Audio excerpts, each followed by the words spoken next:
dönemden geçiyoruz. Sosyal mesafe kavramı bizi birbirimize uzaklaştırdı. Her gün ölüm ve hastalık oranlarını takip etmek ister istemez bizde bir yas duygusu uyandırıyor. Ve belki daha da önemlisi korona için alınan bütün bu önlemlerin hayatımızın geri kalanında ne kadar kalıcı olacağıyla ilgili endişeler duyuyoruz. Bütün bu karanlık atmosferde biraz olsun gülümseyebilmek için size küçük müzik ve öykü anlatmak istiyorum. Çocukluğuma dair. Her çocuk gibi çikolataya aşırı derecede düşkündüm. Yani ömrümün geri kalanını sadece çikolata yiyerek geçirebilirdim. Ve tabii ki annem de her anne gibi beni çikolatadan uzak tutmak için muhtelif yöntemler geliştirmekle meşguldü. Günün birinde amcam Almanya'dan şahane bir çikolata getirdi. Bir Toblerone kutusu. Ve ben daha ne oluyoruz demeden o çikolata ortadan kayboldu. Bir dolabın köşesine gizlendi. Ne yapacağımı düşündüm. Tabii asıl olarak ihtiyacım olan şey çikolata yemek değil, bir çikolata kaynağına sahip olmaktı. Çünkü o Toblerone bitince bir daha gelmeyecekti. Kim bilir amcam ne zaman gidecek, ne zaman gelecek vesaire. Sonra o gece derin düşüncelere daldıktan sonra bir çözüm yolu buldum.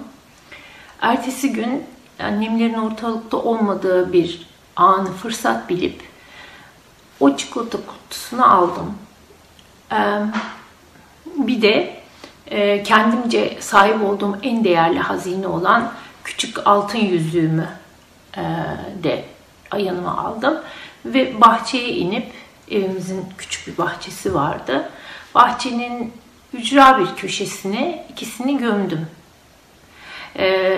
İnanıyordum ki bir süre iyi bakarsam, sularsam falan oradan şahane bir Toblerone ve yüzük ağacı çıkacak ve böylece bu iki en değerli kaynağa sonsuzca sahip olabileceğim. Ve bunu gayet düzgün bir şekilde işte kazdım, onları çukura koydum, üstünü kapattım, suladım. Ve bu birkaç gün böyle devam ettikten sonra tabii kısa bir süre sonra anlaşıldı. Toblerone yok, yüzük yok falan. Beni sıkıştırmaya başladı annemler. Ne oluyor falan, nerede bunlar, yedin mi, ne yaptın falan. Yok, yemedim. Bir süre söylemedim tabii. Ama ısrarlar, işte annem, babam, babaannem, ablam filan devreye giriyor. Mahalle baskısı üstümde. Sonunda söyledim, dedim ben onları gömdüm, yani ağaç çıkacak, telaş etmeyin yani. Size de bol bol yetecek kadar çikolatamız ve yüzüğümüz olacak.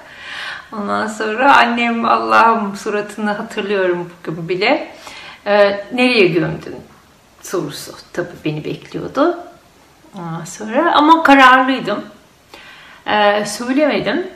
Fakat o kadar çok ısrar ediyorlardı ki onları oyalamak için bir yöntem de bulmak zorundaydım. Bir yeri işaret ettim. Buraya gömdüm. Orası kazılıyor. Yok orada. Ay pardon, unutmuştum. Şuraya gömdüm. Orası kazılıyor. Orada da yok. Ve böylece bütün bahçeyi annemlere kazdırdım. Ve ben asıl gömdüğüm yeri söylemedim. Aradan uzunca bir zaman geçti. Bunu bir zafer olarak düşünüyordum ve durmadan gidip işte suluyordum, toprağı havalandırıyordum çaktırmadan falan. Ve çok dikkat ediyordum kimseye görünmemeye. Sonra aradan bir süre geçti.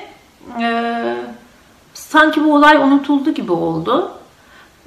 Ben de çok memnundum böyle olmasından tabii.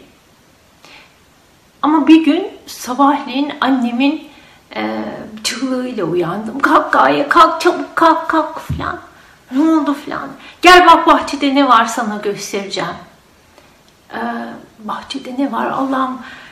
İndim aşağıya heyecan içinde. Annem Toblerone'u ve yüzüğümü gömdüğüm köşeyi işaret ederek bak Çikolata ağacı çıktı, yüzük ağacı çıktı, görüyor musun?" dedi bana. Hiçbir şey görmüyordum tabii ki. Gerçekten tam da gömdüğüm yeri işaret ediyordu. Ama bir şey görünmüyordu. Ben hafif bir utanç ve şaşkınlık duygusu içinde gidip gelirken annem oraya doğru yaklaştı ve o hayali ağaçtan hayali çikolataları yemeye başladı. Büyük bir neşe içindeydi. "Bak şuna bak, işte küçüğü de varmış, büyüğü de varmış" falan diye bayağı bana böyle bir inandırıcı bir oyun oynadı. Bir süre sonra ben de o oyuna katıldım. Biz birlikte ağaçtan şahane çikolatalar topladık, yedik. Parmaklarımıza yüzükler geçirdik ve bayağı eğlendik. Bu hikayenin bir kısmı gerçek, bir kısmı hayal.